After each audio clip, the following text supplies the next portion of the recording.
Alright gang, today we're going to go over Zerphi'sheart. I'm going to cover everything top to bottom with this item, what makes it so great. I don't see too many videos out there discussing Zerphi'sheart, and the mechanics are kind of interesting and different.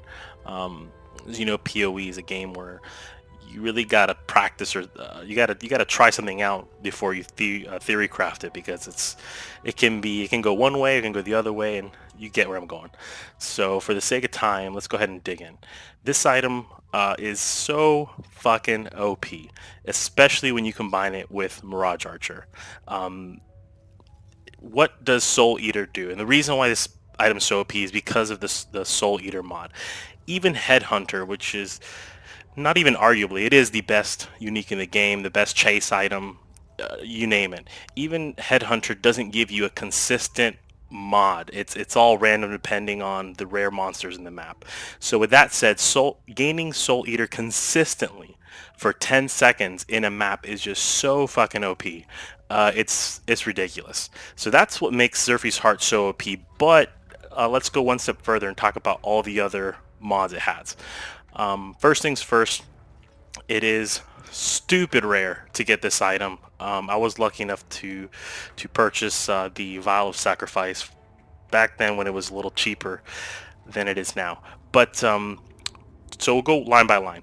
First item is adds 53 to 60 chaos damage. I believe I got it perfectly rolled. Yes.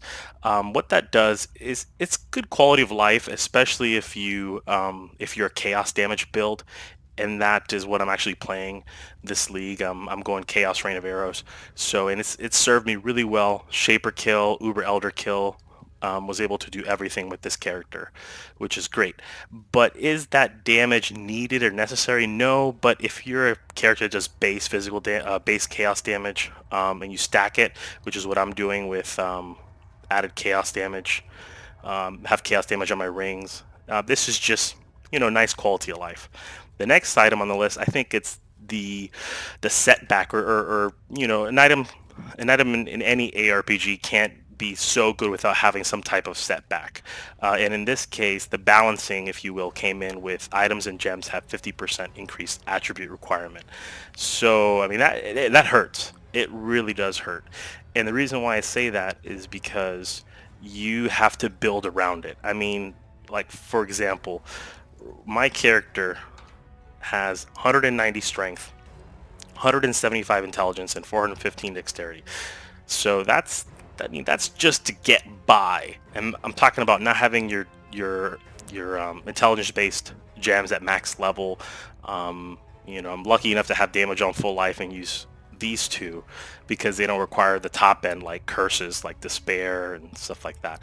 But yeah, it's pretty rough. Actually, this right here, this item just nullifies any typical bow based build from going Calm's Heart, because you don't have 300 strengths. You don't have a 300 strength bow build. That's not average, and that's what you're gonna need pretty much to make this item work. So that does suck. And just to show you how it works, because we do want to go really in depth with this item, this glove right here gives me 52 intelligence. So as you can see, pretty much half my gear and gem setups gone, dead, cannot use. And that's kind of how the item works. You take it off, you can use everything. You equip it, it lets you know you're shit out of luck with a lot of stuff. So, and then when I equip this glove, everything is fine and back to normal. So yeah, it's quite a hit. It's quite a take back. But when you get down to the Soul Eater mod, it more than makes up for it. Chaos damage can ignite, chill, and shock is really good and useful. However, again, I believe it's one of those more quality of life. Since the change to ignite, chill, and shock hasn't really been too those items haven't really been, or excuse me, elemental status elements haven't been too sought after, unless you're playing elementalists and you're proliferating the shit out of everything and blowing everything up. But other than that, other characters, it's just quality of life. I mean, you can build around it. I know there's a Scion ascendancy where shock enemies take at least 10% increased damage, which is great, especially if you're doing very little chaos damage. An extra 10% more damage multiplier would be amazing. But again, you have to build into it, and if you're not playing a build that specifically uses those, it's just quality of life. So here's the bread and butter, the Soul Eater for 10 seconds when you use a Valve skill. It is affected by temporal chains, and I have this map right here, Waste Pool. We're going to go ahead and run it. I'm going to show you how it works. Especially the machine gun part. I mean, it's so good. It's so good, guys. Alright, so let's go ahead and get this show started. And not die, that would be embarrassing. Let me bend your ear. So you can see I have stacks, 94 stacks, which is just stupid OP. Each one of those Soul Eater stacks is 5% increase attack speed and cast speed, so we'll see how much we can stack here. And just for mapping, I mean, my character can just be set to move. I'm not even attacking, and it just kills everything on the screen.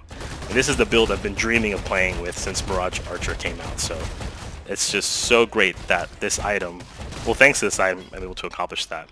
And mapping is just a dream, guys. It's a dream. So it's a really good item, highly suggested. Again, this map is temporal chains, so you're not going to be able to have, like, you know, the best attack speed and all that stuff, but it does affect Soul Eater, so you are able to take advantage of it longer and build up those amazing stacks. In maps, on average, I'm able to build up about 100 to 120 souls. It's because I have a build with a lot of movement speed, but again, you know, you try your own build with it. Try to make something different, unique.